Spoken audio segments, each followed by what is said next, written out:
날마다 솟는 샘물과 함께하는 오늘의 큐티 시간입니다. 8월 26일 오늘의 말씀은 로마서 8장 5절로 11절까지 말씀입니다. 육신을 따르는 자는 육신의 일을, 영을 따르는 자는 영의 일을 생각하나니 육신의 생각은 사망이요 영의 생각은 생명과 평안이니라. 육신의 생각은 하나님과 원수가 되나니 이는 하나님의 법에 굴복하지 아니할 뿐 아니라 할 수도 없습니다. 육신에 있는 자들은 하나님을 기쁘시게 할 수 없느니라. 만일 너희 속에 하나님의 영이 거하시면 너희가 육신에 있지 아니하고 영에 있나니 누구든지 그리스도의 영이 없으면 그리스도의 사람이 아니라. 또 그리스도께서 너희 안에 계시면 몸은 죄로 말미암아 죽은 것이나 영은 의로 말미암아 살아있는 것이니라.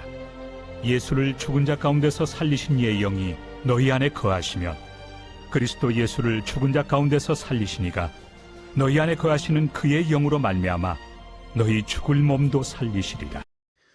모든 사람이 죄를 범하였음에 하나님의 영광에 이르지 못하더니, 로마서 3장 23절 말씀을 통해 바울은 구원이 무엇인지를 명확하게 진술했습니다. 구원은 죄인인 우리가 다시금 하나님의 영광 안으로 들어가는 것입니다. 거룩하신 하나님의 임재 가운데서 하나님과 교제하면서 하나님의 마음과 뜻을 알아 그 뜻에 인생을 내어드리는 것이 구원인 것이죠. 구원은 하나님과의 교제이고 하나님과의 관계입니다. 한국교회가 불러온 것처럼 단순히 천국행 열차 티켓을 발부받는 것이 구원이 아닌 것입니다. 하나님과 관계를 회복해서 더 깊은 관계로 지내는 것, 이것이 구원인 것이죠. 이 관점으로 본다면 천국은 어떤 곳이겠습니까? 어떤 장애물도 없이 온전히 하나님과의 교제를 누리는 곳이죠. 이 땅에서 이 교제의 기쁨을 알지 못하는 사람이 있다면 이 사람에게 천국은 결코 천국이 될 수 없을 것입니다. 잘 알지도 못하고 친하지도 않고 서먹서먹한 사람과 영원토록 함께 산다고 생각해 보십시오. 산의 진리가 있다고 한들 그곳이 천국이 될 수 있겠습니까?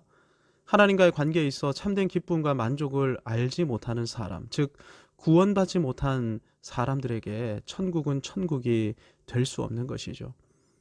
결코 하나님의 영광에 이룰 수 없었던 우리가 하나님의 임재 가운데로 다시금 나올 수 있도록 하나님께서 한 길을 열어주셨습니다. 그 길이 우리 주 예수 그리스도의 십자가 복음이죠.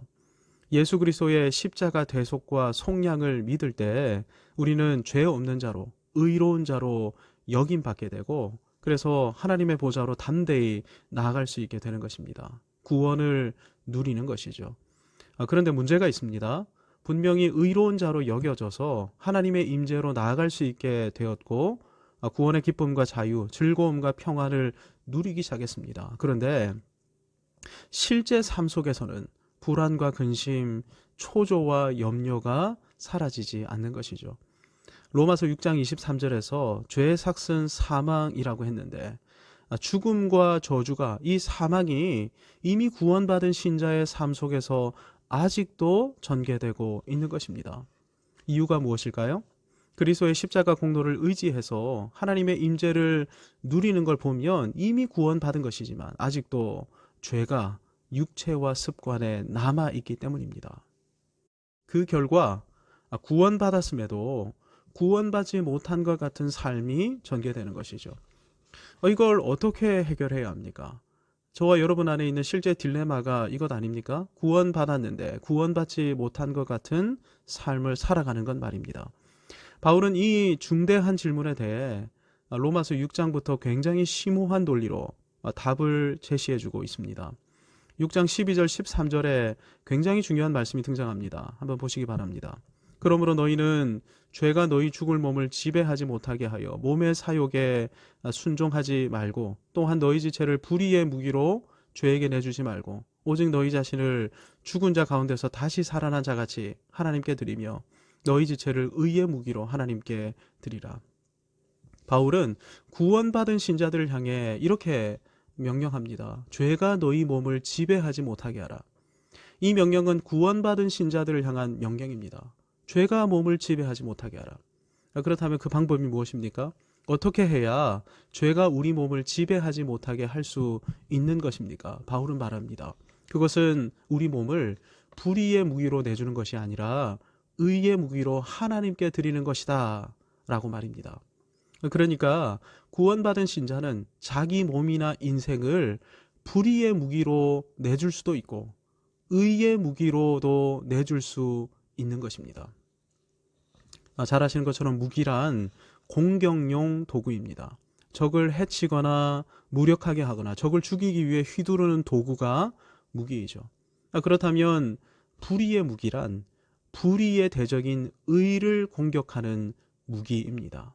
그런데 이 무기가 무엇이라고요? 너희 지체를 불의의 무기로 죄에게 내주지 말아라.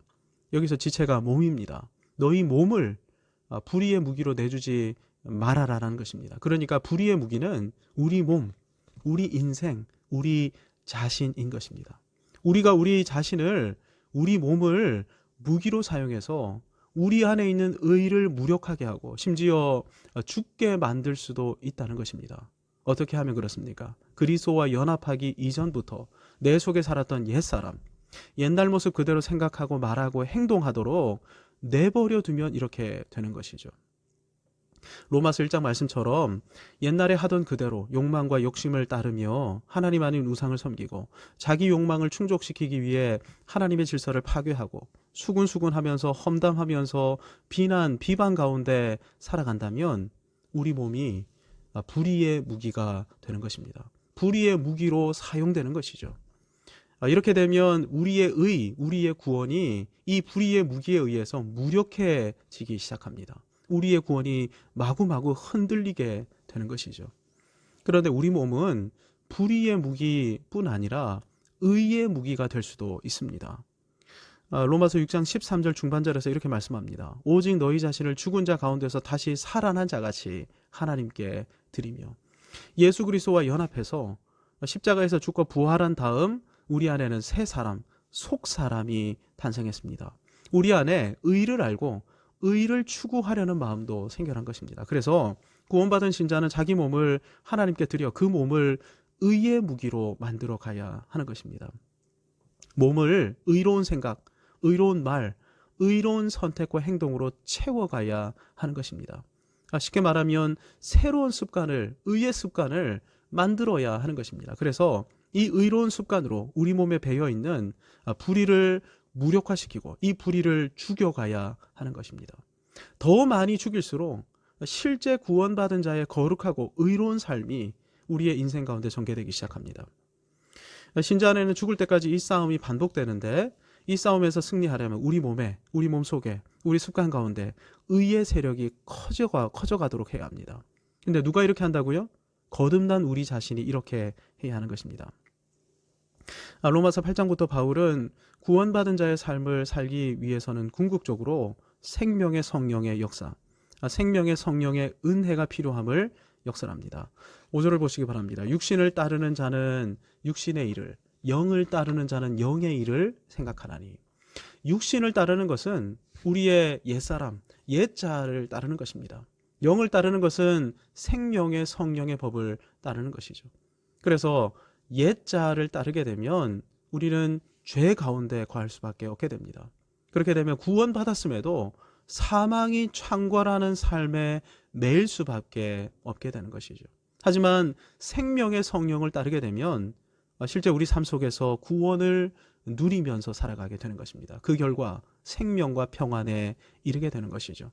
그러므로 신자는 성령의 역사와 은혜를 기대하고 사모해야만 합니다. 9절을 보시기 바랍니다. 만일 너희 속에 하나님의 영이 거하시면 너희가 육신에 있지 아니하고 영에 있나니 누구든지 그리스도의 영이 없으면 그리스도의 사람이 아니라.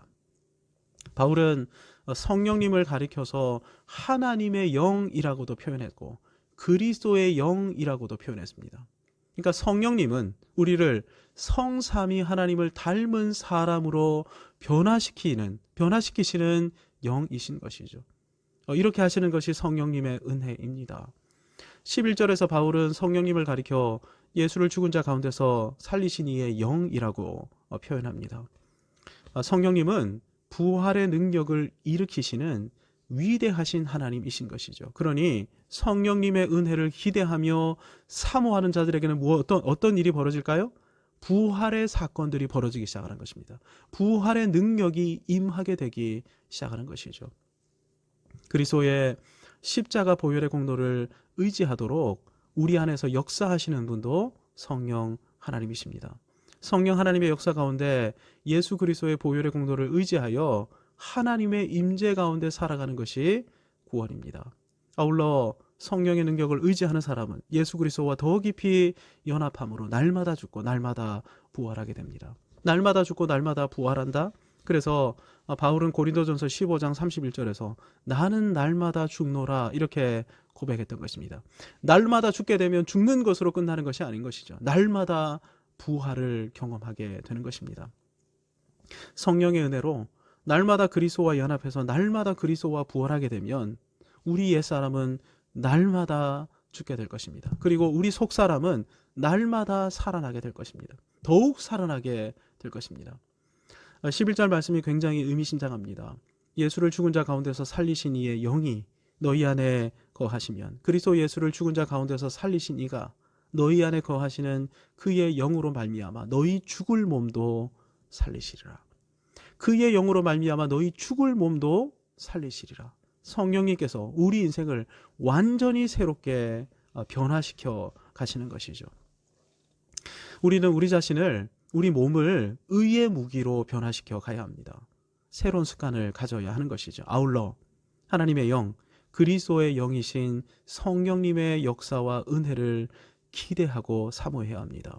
그리스도를 죽은 자 가운데서 살리신 능력의 성령님께서 우리를 완전히 새롭게 만들어 가시기를 소망하면서 성령님의 은혜에 우리 자신을 완전히 내어 맡겨야 하는 것입니다. 오늘 이 아침에 주신 말씀을 붙들고 구원받은 자로 살아가게 해달라고 간절히 기도하면서 은혜의 보좌로 나가도록 하겠습니다. 하늘에 계신 우리 아버지, 아버지의 이름을 거룩하게 하시며 아버지의 나라가 오게 하시며 아버지의 뜻이 하늘에서와 같이 땅에서도 이루어지게 하소서. 오늘 우리에게 일용할 양식을 주시고 우리가 우리에게 잘못한 사람을 용서하여 준 것 같이 우리 죄를 용서하여 주시고 우리를 시험에 빠지지 않게 하시고 악에서 구하소서. 나라와 권능과 영광이 영원히 아버지의 것입니다. 아멘.